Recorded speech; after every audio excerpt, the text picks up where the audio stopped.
Awit, ika-12 kabanata. Panalangin upang tulungan. Ako, O Yahweh, iligtas mo sana. Mabubuting tao ngayon ay wala na. Wala nang matapat ngayong makikita. Pawang sinungaling sa isa at isa. Pakunwaring lahat ang salita nila. Patigilin mo madaldal na dila at sarhan ang bibig ng hambog magwika. Yaong palagi nang ang sinasalitay, kami magsasabi niyong aming nasat, sinong mag-uutos sa amin sino nga. Darating na ako ang sinabi ng Diyos, upang saklolohan ang binubusabos. Sa pinag-uusig na walang magkupkop, hangad nilang tulong ipagkakaloob. Pangako mo, Yahweh, ay maaasahan, ang nakakatulad ay pilak na lantay.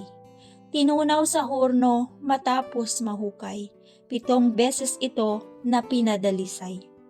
Kami, O Yahweh, lagi mong ingatan, sa ganitong lahi huwag pabayaan. Kami naliligid sa lahat ng lugar, kung alin ang likoy siyang tinatanghal.